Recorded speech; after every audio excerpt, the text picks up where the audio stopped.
3:30 in the morning, sir. Good morning, Mike. I don't know. I just woke up. Woke up. I didn't feel tired or anything. Okay. Yeah. I suppose it's that retired life, isn't it? You Maybe. know, I don't know what it is. Retired. So you were not tired that time. No, I woke up untired and I lied back down to see if I go back. No, I was kind of like I hit the hay around 11, which is a little early for me. It's not. And I woke up at 3:30. And I think, Yeah. Well, I crashed all last night, and night before I was tossing and turning. Anyway, all right. Okay, so the Liberals won 3 by-elections last night. So yeah, they swept them.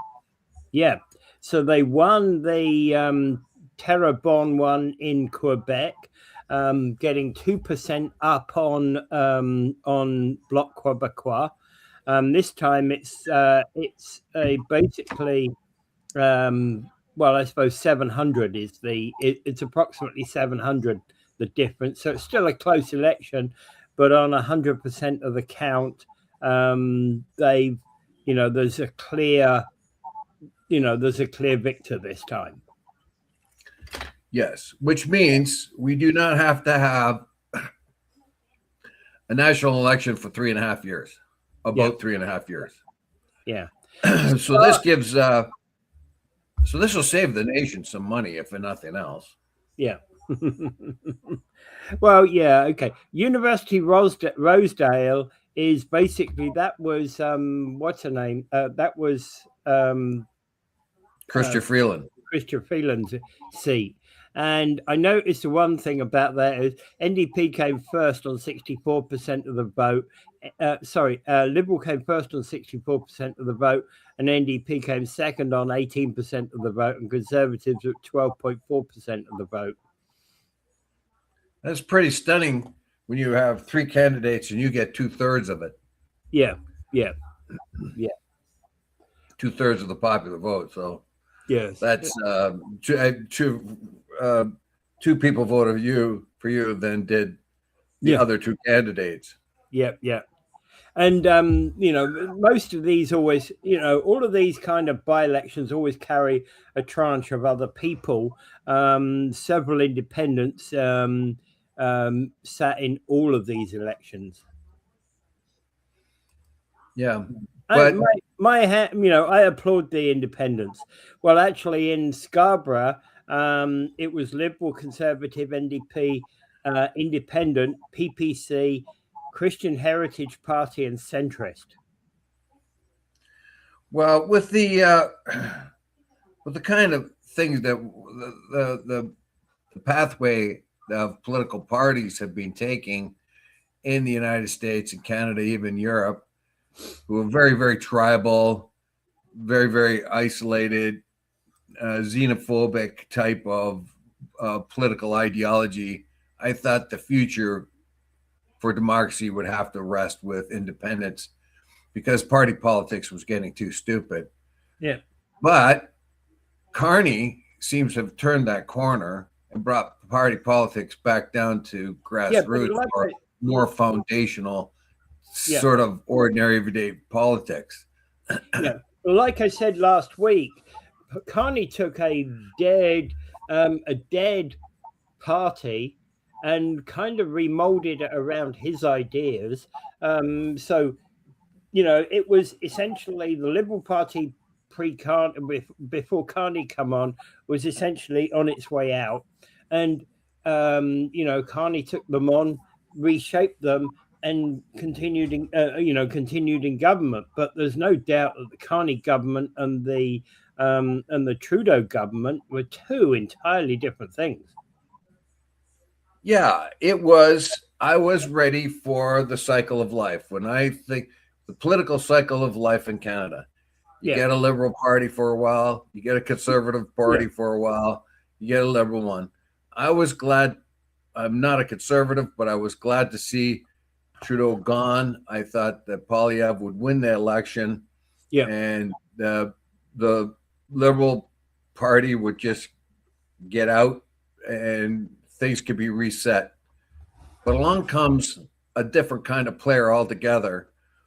He's not a career politician. He's a banker, self-made man, really. He walks into it, and he's got practical eyes. And what does he look at? He sees, no, he doesn't like the carbon tax. He sees that's dumb. Yeah. So what's he do? That was a hallmark of the Liberals. They defended it steady in Parliament, and everybody knew one of the things that was going to put Poilievre in government was that damn carbon tax. Yeah. So what's Carney suggested to the Liberals even before he got into politics, get rid of that tax. Yeah. But they couldn't do it under the Liberals under the drama teacher. So now he comes along and he's painting a completely different picture. He's taking ideas that are good, left, right, or center. Yeah. And using them. Remolded the party. He's trying to track everybody back into the middle. Yeah. And he remolded that entire party whilst it was still in power. Yeah. Yes. Okay. And Gary's basically saying the voters were on too much sushi.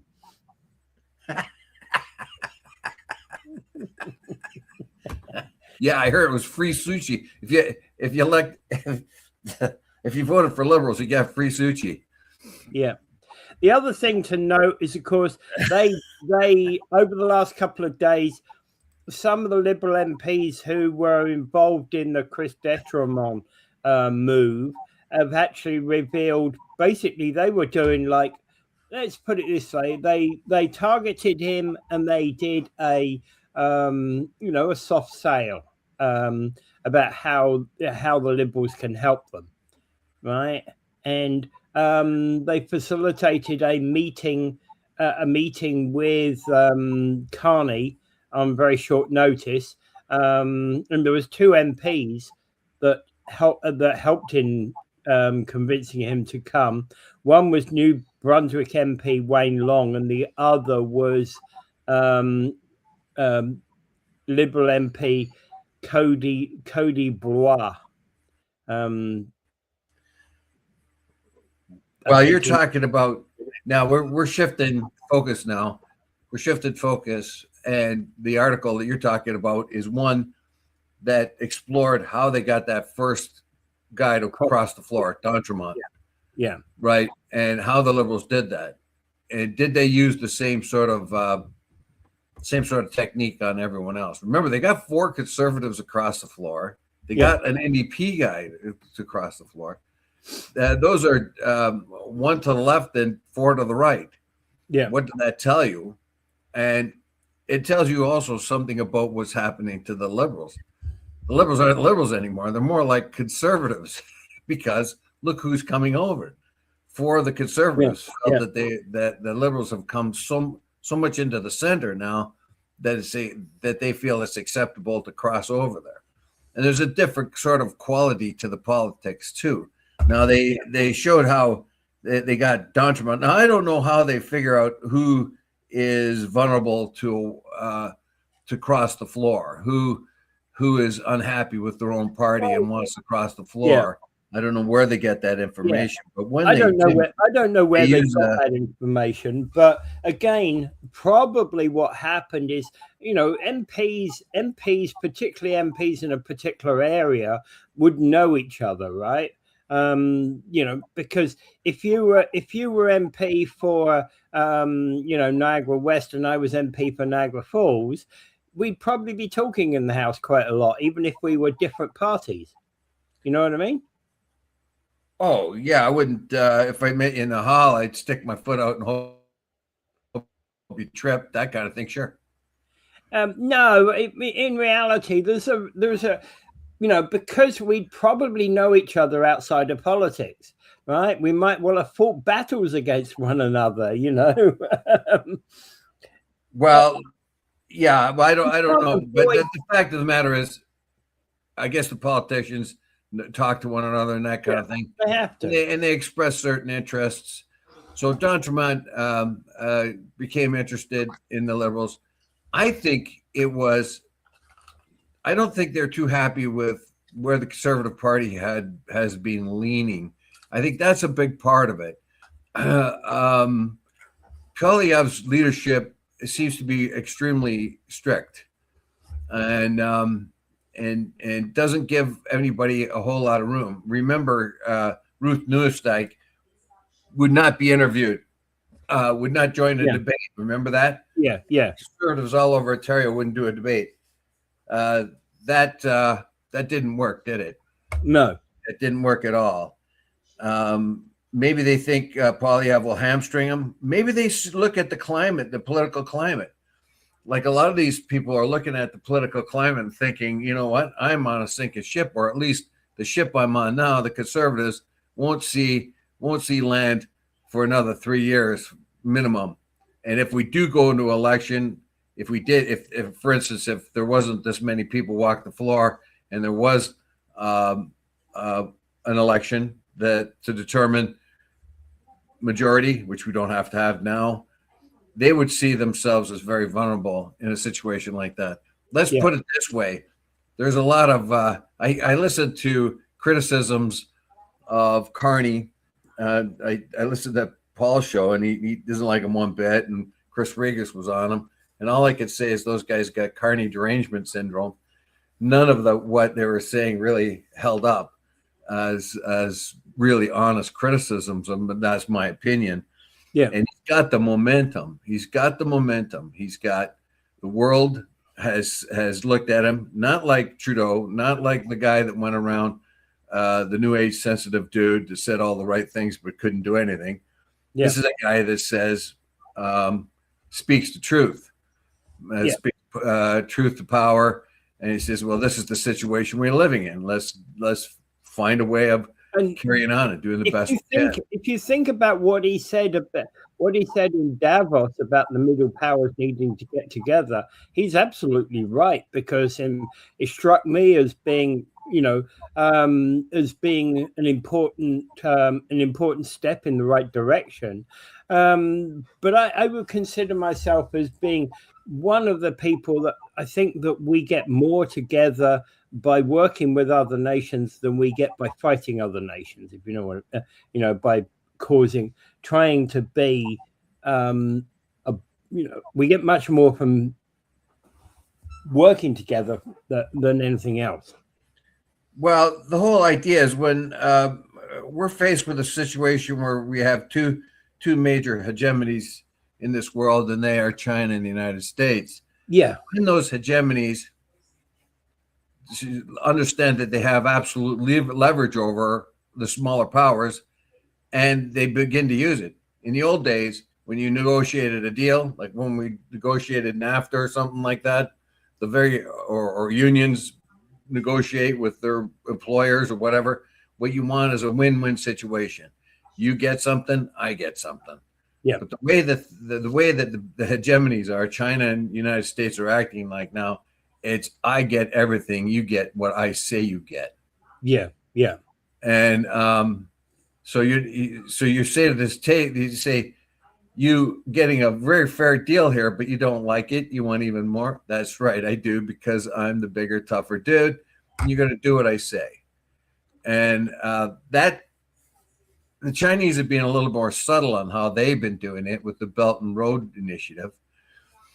But the United States is blowing it all over the place. They just lost a big deal in Africa. I think it was Zambia. They put out, you got to do this, you got to do this, you got to do this, or we're not going to trade with you. And then they said, that's impossible. Well, you got to do it, or else, or we're going to cut you off and put big tariffs on you. And they said, okay, no, thank you. And they went over to China. So the strong arm tactic that the negotiators from the Trump administration thought they had over Zambia, I think it was Zambia, or it could be Malawi, but I think it's Zambia. And they just says, no, there's no way we could do that. We're a poor country, and you can't stifle it. We have to get something out of the deal. And China says, oh, we'll offer you a nice, here, we'll give you some good deals, right? We'll trade with you. We'll give you some good deals. So that cut the Americans out, and they're very, very surprised because the bully tactic didn't work. And they lost Zambia. They lost their influence in Zambia, Yeah. which is dumber than dumb. Yeah. And you can see the Trump Jesus guy now. Every one of his pronouncements comes right from God itself. We're not going to get anywhere in those negotiations. I'm going to tell you. How do you do trade negotiations with Jesus? Yeah. I know. But anyway, okay. So the other thing to note, of course, is that where are we? Yeah, there. Okay, so the Liberals are now branding themselves as the Beyond Politics Party, and what this basically means is that they're kind of trying to get to people outside of the political spectrum, I guess. They're talking about having technocratic competence, being crisis leadership led, portraying them as a coalition that transcends left and right divides, appealing to voters fatigued by polarization, that kind of thing. Yeah, I included two articles here. One about how the Liberals were able to convince D'Entremont, the very first floor walker across, how they were able to get him and find him. And oh, I forgot. Trump is the doctor, the great healer. Yeah, I saw the stethoscope. I should have known better. Yeah. He only he's one of the many doctors that wear Jesus. We will come back to that one, I promise, Mike. Although it may be after you leave. Yeah. All right. Yeah. So back to the Liberals, right? So this whole message about unity, etc., has all changed everything. Oh, the whole way the Liberals think, hasn't it? Yeah, that's like I said before. I put the two articles, one on how they were able to convince people to cross the floor, but it is their attitude that's part of what I think is the allure. They are like they're above politics. They don't want to get into the squabbles and BS and trivialities that were going on prior, that are still going on in the States big time. They want to get beyond that, or at least they're giving that impression. We're above petty politics. We got work to do, and they are not ironed in on an ideology, which is very good here.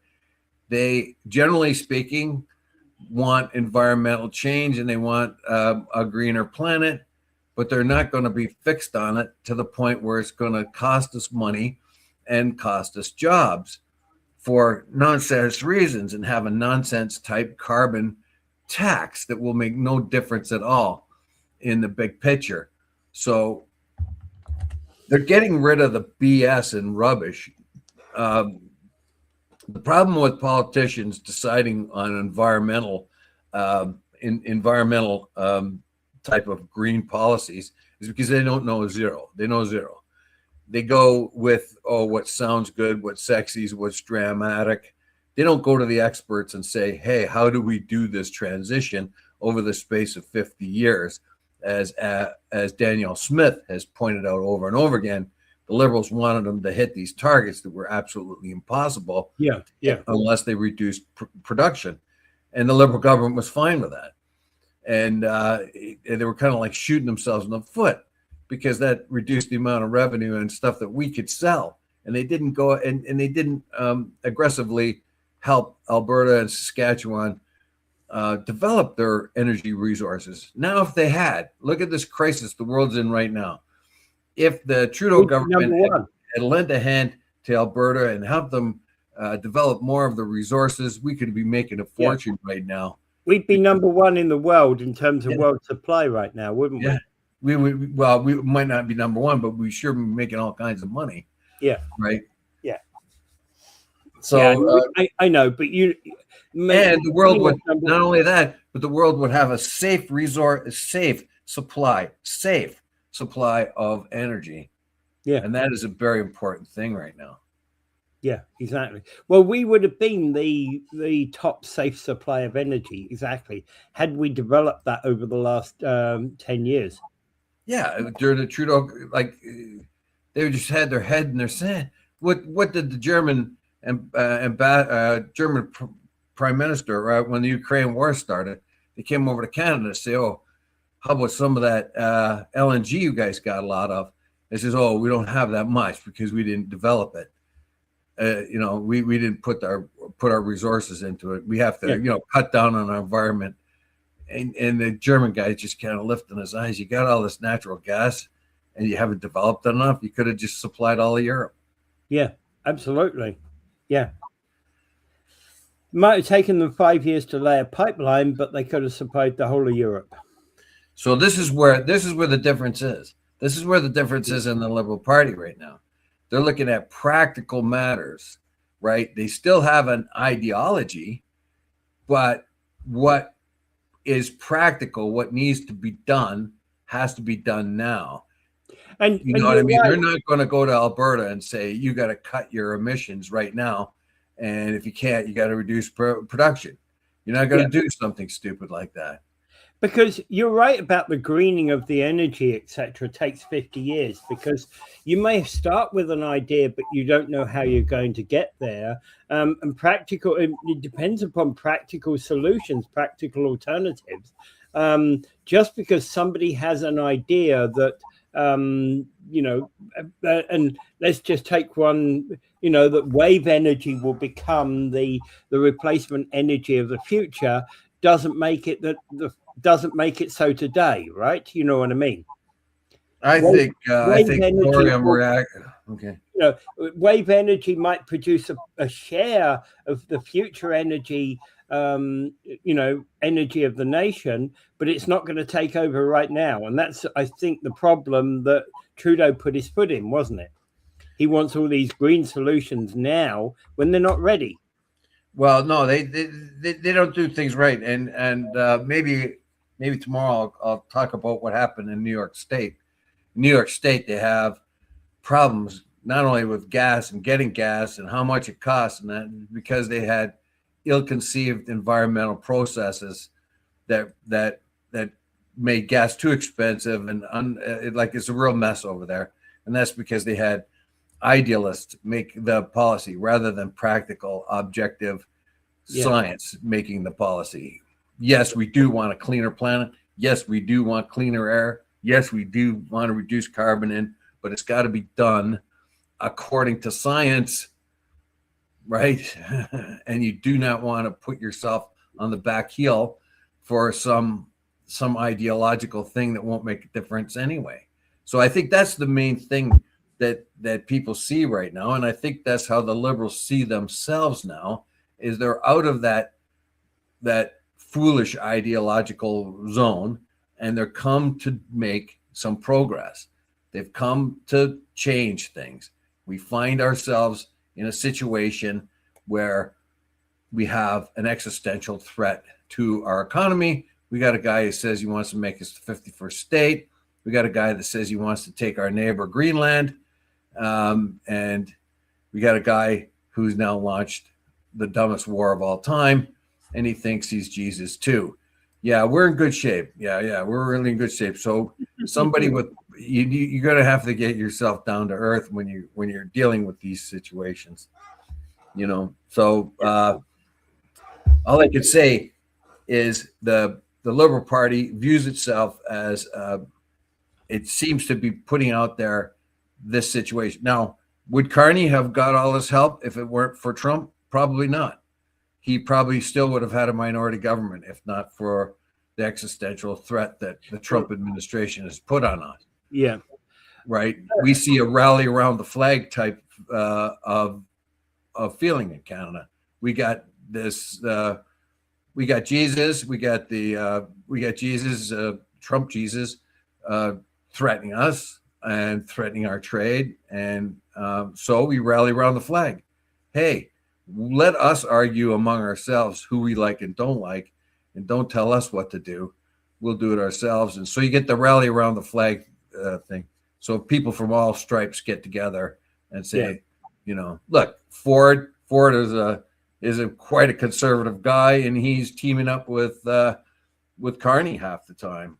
Because it makes sense. There's a lot of sense. Ford's a practical guy. Yes, he's a conservative, but he's also a practical guy. He wants to get things done. He wants Ontario to be the head state, the head province of Canada. He wants Ontario to be in Mark Carney's thoughts all the time.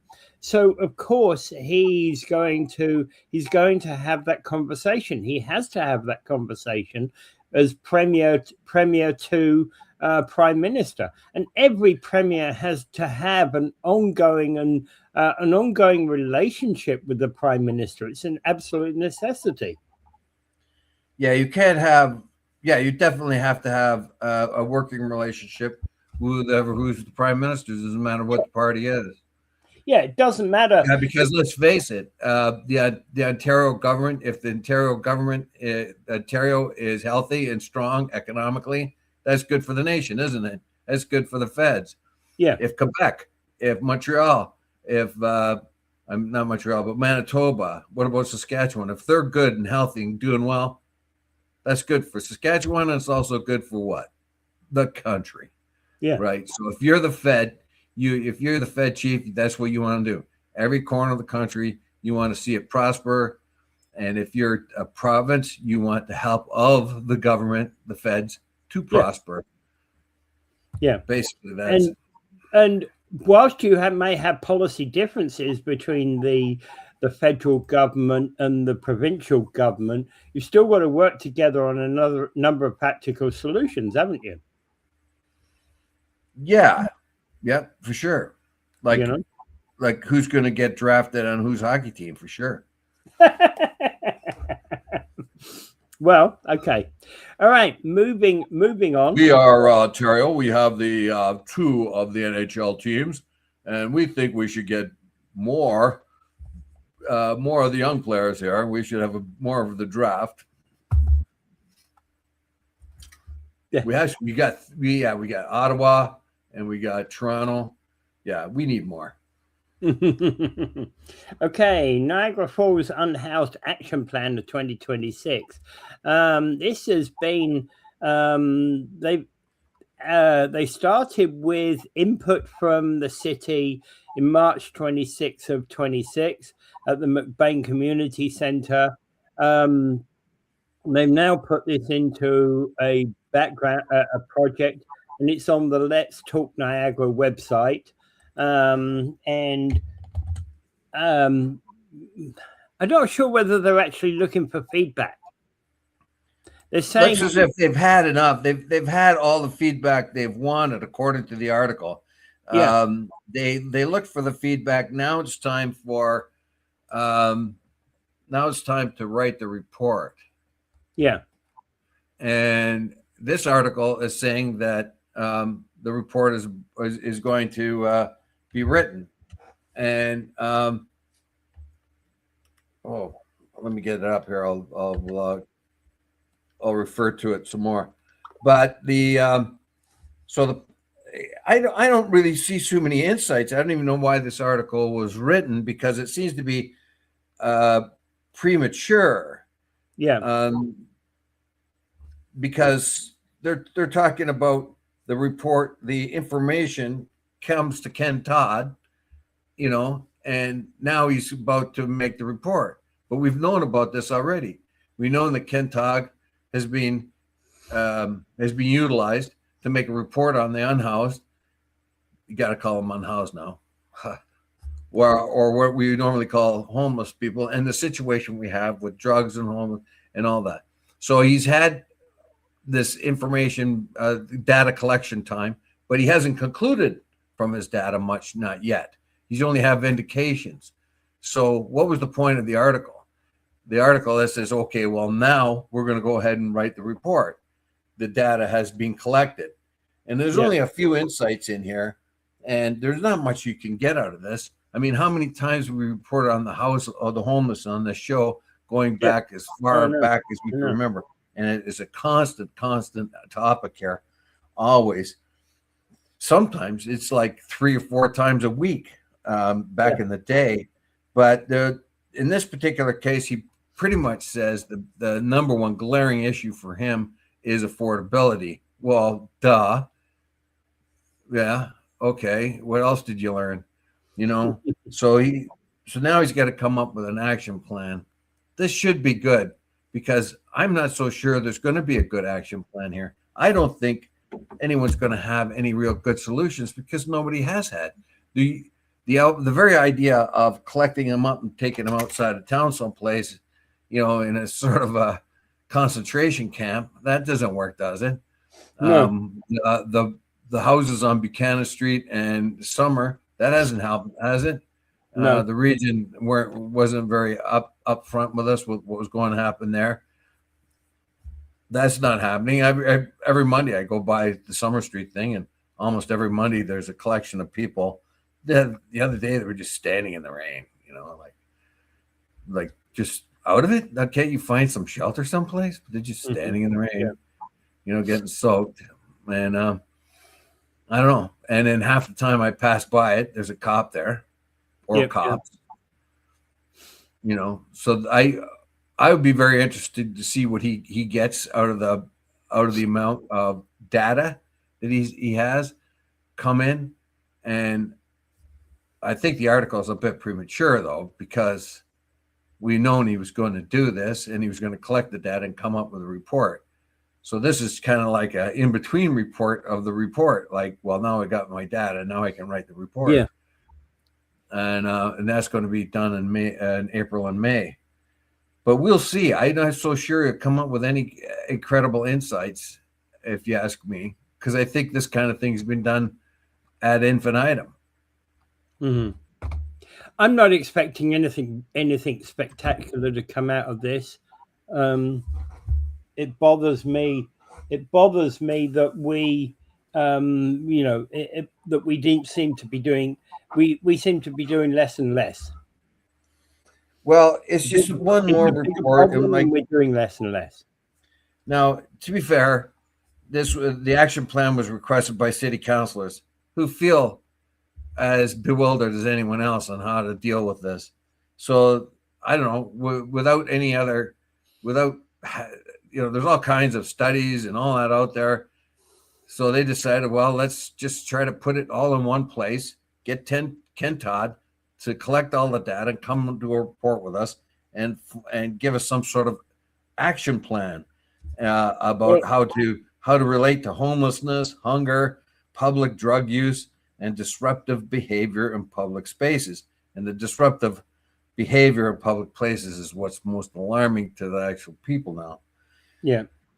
Well, one of the things is that, in a way, I like. I'm going to kind of bounce off what we heard about the YWCA and their purchase of Lundy Manor, and that's obviously taking care of some women that are in most desperate situation. Do we need a similar type place for men who are reaching, appalling situations? Well, women are more vulnerable, so you might have. I know they are, and I'm not knocking it. I'm just saying, do we need a similar place for certain men who are in desperate need? I'm sure we should have. I don't know who would do that, though. Do you? Yeah. No, the YWCA is taking care of, trying to take care of the women, because it's Young Women's Christian Association. I don't know how much Christian it is these days, but it was based on Christian charity originally. I don't think it being Christian matters anymore. It's about what they do, not about the religion. Yeah. So anyway, there was they had certain forums. Residents also provided feedback during 2 open house sessions at McBain Center.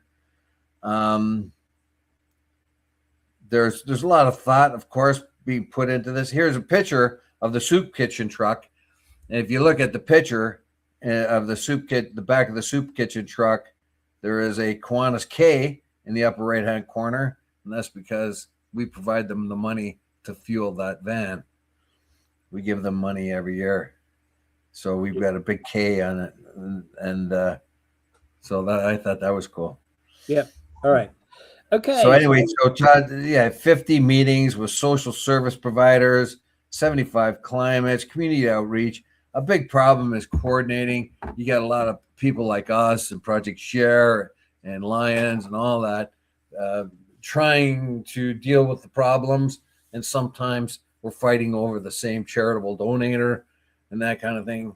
Yeah. We do not now fight for charitable donors. We get our money from bingo and take that money and maybe the odd tournament here and there, but golf tournament, but that's about all we get.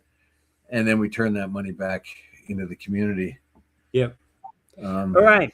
And basically what they're talking about is creating an actionable strategy tailored to the impact of the homelessness in individual communities, such as drug use and safety, according to the city of Niagara Falls. Yeah. So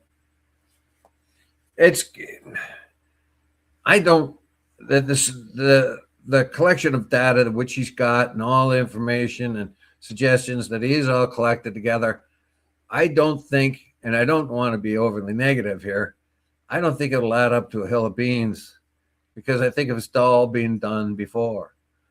And unless it comes to unless he can come up with an action strategy plan that actually shows results, it's going to look good, but nobody's going to be able to implement it, or it'll be hard to be implemented. Implementation is the biggest, toughest thing. You could come up with an action plan and say, well, we have to house them, we do this and do that and whatever else. I mean, we can house all those refugees from Roxham Road, but we can't house, we can do 5,000 of them, but we can't do a few hundred people here, you know? Yeah, I know. Can we sort out the ones that might have a chance to live in a little hotel room somewhere on the lane and maybe get established, you know? I don't know. Yeah, and it's all about taking one at a time and getting them established, I think. Yeah. All right. Anything else on that? Nothing, except that I'm trying to have an optimistic view of this, but I think in the long run, and I hope I am proved wrong, it's just going to be another stack of paper that didn't amount to much. What did you ooh about? Right. Well, here's the controversial comment, right? Bring back the insane asylums just to make sure there's enough room for the NDP supporters as well. Well, I think I don't think there's any room for the homeless in those insane asylums.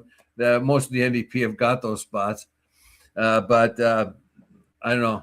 There's another insane asylum for the Conservatives and Liberals. They have their own.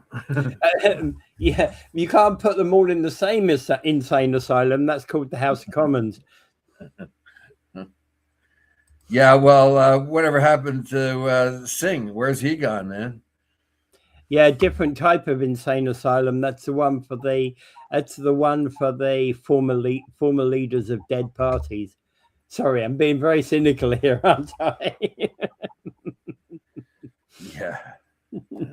Okay. Well, yeah. So, Conservatives have had their own fair share of insane people. Yeah. Well, I mean, the Trump Jesus guy is a good example of that. Well, we'll get to that. We'll get to that one. Okay. So, actually, let's talk about that. Right? Trump, the savior. Right? Yes, this image. He's deleted this image. It was clearly a Jesus-like image that was put up there about Trump the healer. You know, he's Jesus-like, leaned over a person who's clearly not in a good situation, touching him on the head and healing him.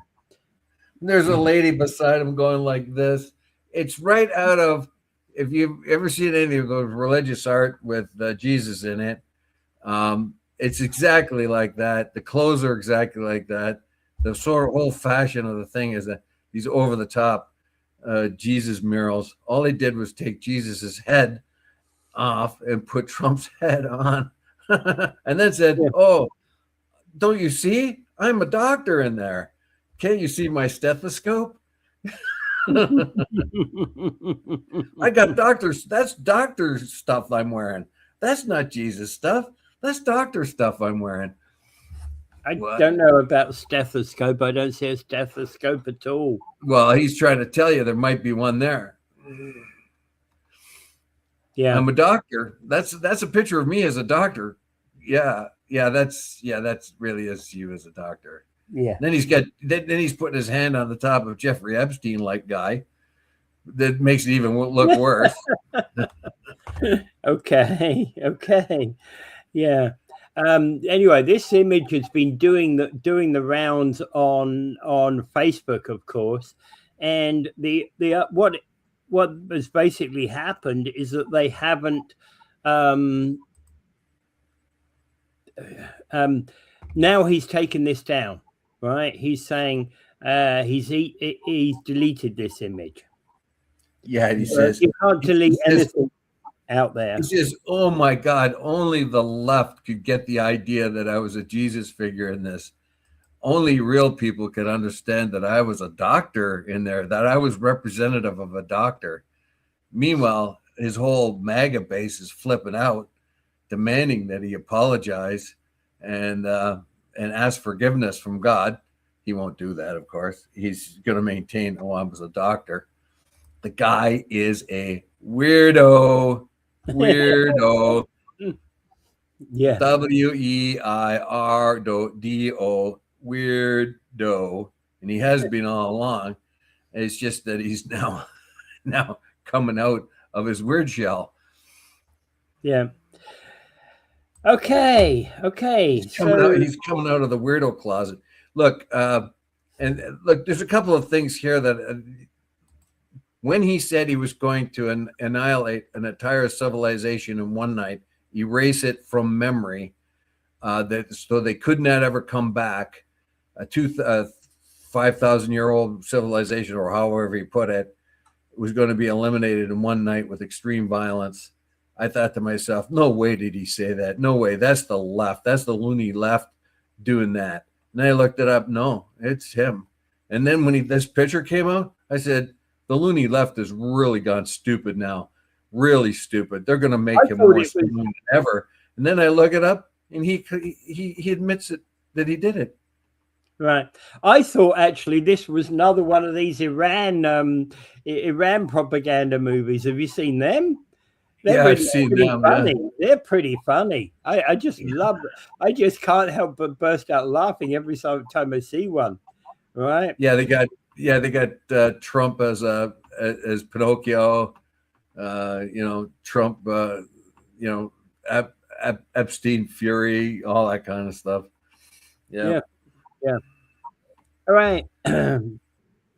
Okay, so Niagara-on-the-Lake is holding a lecture, which I think they do on a regular basis, on elements of history. And this year it's going to be on the British Navy's role in the War of 1812. And there was, particularly about the Forgotten Squadron that was operating in Lake Ontario in 1812. Yeah, this is going to be pretty interesting because one of the things that happened in Lake Erie, they were doing well in Lake Erie, but the Americans were building ships there and doing pretty good doing that. And what happened is when they finally confronted the American ships in Lake Erie, the wind was wrong. The two British ships collided with one another, and they lost the Battle of Lake Erie. This was a tragedy because they had made such great grounds moving in against Detroit and so on. So now they do not have this supply line in Lake Erie. it was essential that they stayed active in Lake Ontario. They had to move supplies. They had to stay, and meanwhile they're fighting an enemy that's getting stronger by the day. The Americans had ideas about capturing Canada, and they had and they were prepared for it. Whereas the Brits were tied up with Napoleon, they had few resources that they could give at that time. So the Navy staying active in Lake Ontario while being chased sometimes by the American Navy made it very interesting. They had to keep going, and that lecture should be good. So there's going to be a lecture on that on the Niagara-on-the-Lake Museum on Thursday night at 7:30. Should be pretty good. If you're interested in history and you've got the time, it should be good. And $15 for non-members, and it's at Castlereagh Street in Niagara-on-the-Lake, the Niagara-on-the-Lake Museum. Yes, yes. So that anyone's interested in history, some of these history things are very, very good. You can learn what really was going on at the time. You know, you could talk about battles won or battles lost or this or that. You know, that really doesn't. You got to get right down to the average sailor or soldier or militiaman and what they were doing, and that gives you a real sense of what's going on and what was important or not. And so, what I found when I was reading about it, the Americans could have won here easily, but what they did is they started burning stuff down. And that got the people all riled up, and they started fighting back. But the people here could care less, for most of them. If like there was the first group were Empire loyalists, so it was in their interest to stay British. But the next wave of loyalists, they call loyalists the second wave, were just people looking for land. And the Brits offered a lot of land, 200 acres or something for anybody that wanted to come up. And so you got a huge amount of people coming up from the States that didn't care one way or another about politics, just was looking for farmland. Yeah. And they could care less one way or another who was running them. But when the Americans came up and started burning down towns and farmhouses and stuff, that got them all riled up, and they started fighting back. Yeah. Yeah, and in fact, those people who just came up for the land, they could have gone down west for the land as well, right? Not at that time. Not at that time. That was a little bit too early. They could have gone. They could have gone elsewhere for land anyway. Well, probably they came to Ontario because it was cheap, and they were given away for free. Yeah. But at the time, the expansion west was kind of halted for the meantime because of the amount of native resistance they were having, which included guys like Tecumseh. You know. Yeah. All right. Yeah. So this will be an interesting lecture, as you say. British Navy operating out of Lake Ontario. Yeah. Okay. Yeah. All right. Niagara LTC workers secure a 10% wage increase under a new deal.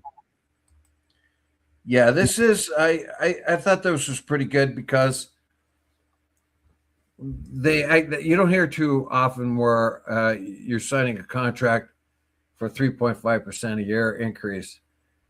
Now, there's two ways of looking at that. That's going to cost us a lot more, or the people who are working are finally getting a better wage. Well, these are long-term care providers, so you want them. We're going to need more and more of these moving forward. And in my mother's home, where she is, most of them are new Canadians that are working there, and they're the ones that are doing the tough work right now, and they don't get paid a whole lot. You want them paid well enough that they're going to stay, because what happens is if they're paid a little bit, then what they do is they jump ship and they go over to another place for 50 cents an hour. And then when somebody else gets 50 cents more, they go again. So what you have is unstable staff. You have ever-changing staff, and that's not good. So what you want to do is make it so if you have a place for long-term care, and it lists the one here in the articles, then you want to keep those people there. You want to keep them happy, as happy as you can. You got to give them a wage that they're happy enough with, and you want to keep consistency. So there's two ways of looking at it. Yeah, it's going to cost us more in taxes. Sure it is. But on the other hand, we're going to have consistent care in the places, particularly where we are putting our aged parents. And these are the government-run LTCs, aren't they? Yeah. So it tells you which ones they are here. There's Grimsby. There's the Meadows on Dorchester Road. That's one of them. But if you were to try to, like, for instance, when my mother had to go into an extended care facilities after the retirement home, you go into whichever one you can get in sometimes. Yeah. And it might be one run by the region. It might not be one run by the region, but they're all overlooked by the region and the healthcare system. So the care is similar, the food's similar, and all that everywhere. But what you want, though, is to encourage your staff to stay. You want them to stay, and so you have consistent staff and you have consistent care for for your elderly or anyone else that needs extended care. It's not always just elderly. Yeah. All right. Okay. That was really more a report that they had won this. Secured this wage increase. Congratulations to them. All right. So well, they also got benefits and stuff like that, but wages were the big thing when they were negotiating. And the reason why I brought it up is because, of course, I'm very familiar with watching extended care staff, long-term care staff in the places that I've been with my mother lately. And I also have a friend in a wheelchair. He requires that too. And of course, I had a friend deceased back in 2018 who he himself needed extra care as well. So I'm very familiar with that. And it's not always people in wheelchairs, it's other people as well. All right. Okay, so another one is Ontario is shaking up its school boards. Yeah, was kind of interesting. What did you think of that? Like what was your thoughts on that? Like I'm very, very unfamiliar with the school boards and how they work. I know traditionally what the school boards should be doing. Like if you go back, traditionally school boards were more involved. They were involved in the hiring. They were involved in school and the programs in which the kids did.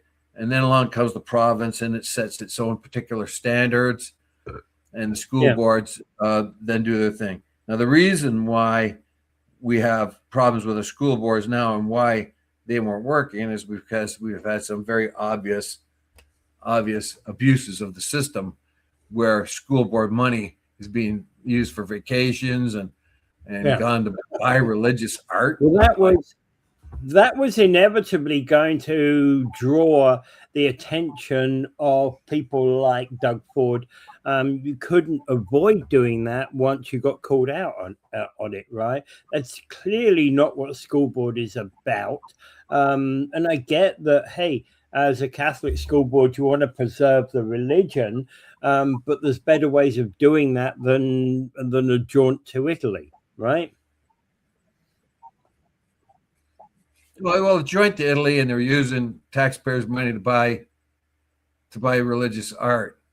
Yeah. Now, anybody in their right mind knows that's wrong, but they could get away with it, and they were going to do it. So they had a 4-day holiday, and they used money to buy ridiculous-looking religious art, if you ask me. But I mean, that's for the beholder. You have no right to do that.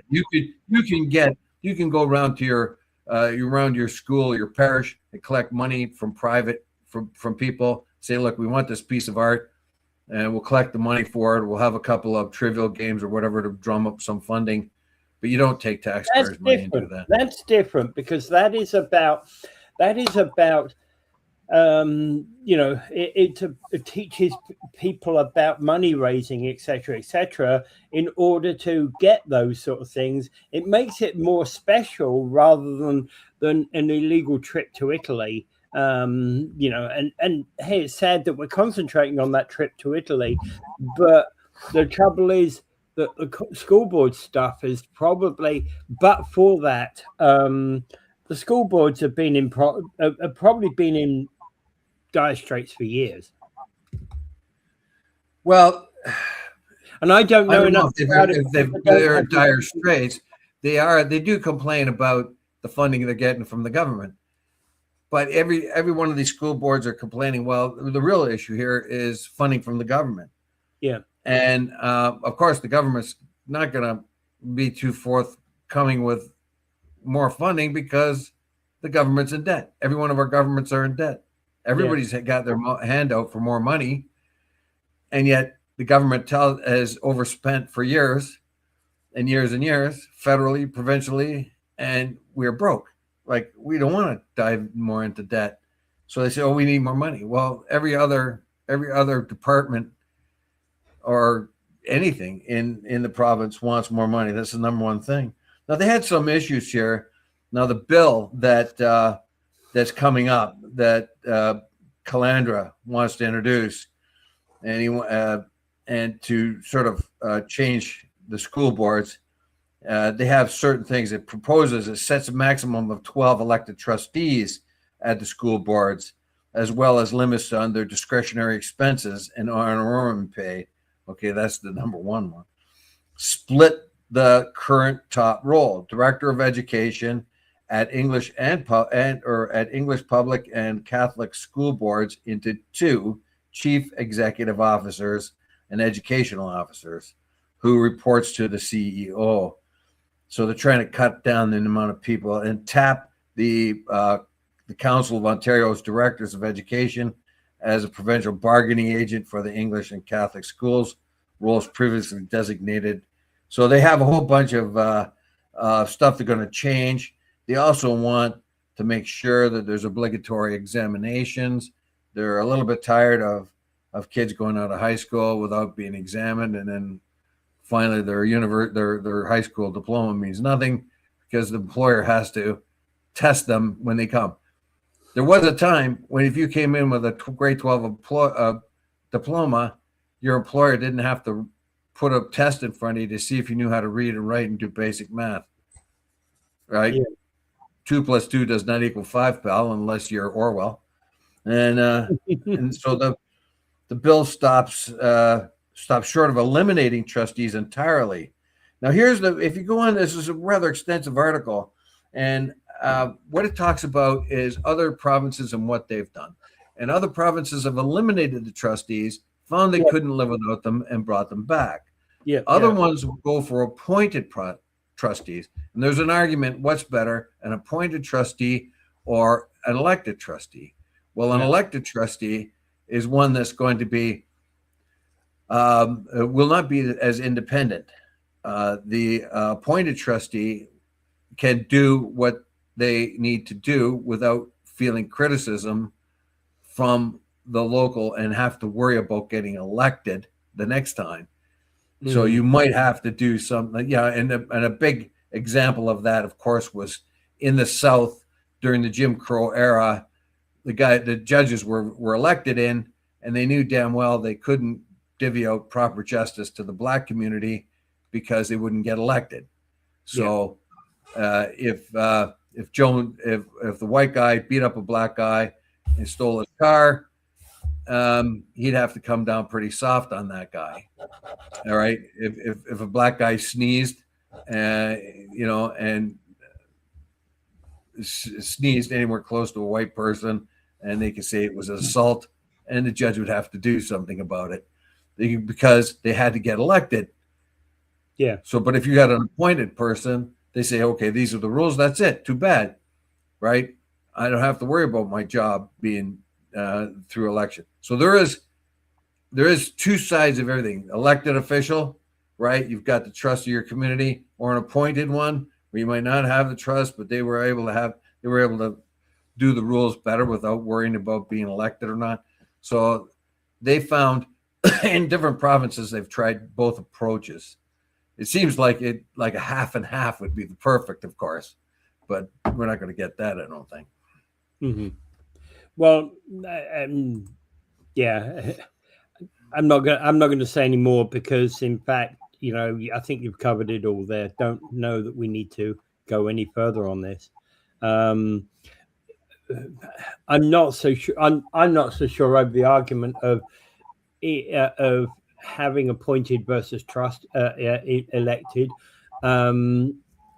In Britain, we do not have. We have appointed school boards. The city and the municipalities appoint them, right? I don't think that the roles go on forever, but they are appointed. Well, back in the day, I know my mother-in-law, she had her first job in 1938 as a teacher, and she had to go to this little community. It was a one-room schoolhouse, and they had to interview her, and it was the farmers. It was the people that were the trustees. So they had to come off the fields and come and meet with her and start to ask her, should have her show her qualifications and what she could do, et cetera, et cetera. And then she almost lost the job because they saw that she was left-handed, which was an issue with a lot of them. If you write with your left hand, are you going to teach our children how to write with their left? That dumb questions like that. And so, but she got the job. But there is a situation where just ordinary everyday farmers, the town were the ones on the trustees, and they wanted to make sure that their kids get the best education as they could. Yeah, that's the history of this, and it's a noble history, absolutely. But I'm not sure whether the future of elected trustees is, whether that is the future. Yes, I'm just saying that how much of those responsibilities still are part of what the trustees do. Do they have anything to do with the curriculum? Do they have anything to do with the standards of the school? No, the curriculum is set. The curriculum is set by the state, by the feds, by the province, and the province, right? So, anyway, now the issue here too is when some of the parents need somebody to talk to, an elected trustee is probably somebody better they can go to, somebody they can approach. Yeah. Because that person's been around trying to dig up their vote. And it's probably someone from the area too. So you don't want, so maybe an appointed person is not the best there, but maybe an appointed person is the best there because you don't have to worry that, the appointee, the person that got elected, you didn't elect them, you didn't vote for them, and then you got to worry about that. So I would say, I don't know anything about this. That's what I would say. I really don't have much to say about that, but it'd be interesting to see. It seems like Doug wants more efficiencies, and what it looks like, and everything he touches, the more efficiencies looks like more of a step towards authoritarian and a reduction in democratic process. That's what it looks like with amalgamation. That's what it looks like with the school board thing too. I've got the answer, or more correctly, Kit Finner's got the answer. Bring back the insane asylums. I thought I'd lighten the mood as we left the show. So yeah, it's time to say goodbye, everybody. Well, we can also reignite the old workhouses and almhouses, so we can throw anybody in there that didn't get their diploma. Yeah, yeah. Anyway, I'll just bring up Gaza before I leave, like I always do. And it's a nightmare still. Every day I will tell you that. It's a nightmare there. And people are being treated terribly. People are still being killed there. And they've been pushed into a little corner of the already too small Gaza Strip. I don't see how Trump's going to get out of this. He's going to put Bibi Netanyahu on his board of peace. And he's got Kushner and and Ludnick, not Ludnick, Weizkopf, right? Those guys were all Zionists, right? They're not gonna be able to do anything for the Palestinians. You have no interest in it. They're Zionists. Yeah. I don't get it. Anyway, we're gonna have to put up, and I hope this war doesn't explode anymore, because all I can see is more Iranians dying. 2,000, about 4,000 Iranians have died. At least 2,000 have been civilians. 254 minimum have been children. Enough is enough. Stop. Find a way out of this with no more bombs. Let's pray for peace. Let's get it done. I don't care who says who won. But let's get that fertilizer, oil, and all that stuff out of there to relieve the pain and suffering that's going to go happen worldwide. And we got to do it now too, because there's a lag time with the amount, like these oil freighters. Oh yeah. Apparently they go the speed of a bicycle. So it's going to take them a long time to get wherever they're going. Yeah, exactly. Yeah. Okay. And Dave? Without further ado, I bid you adieu. Pray for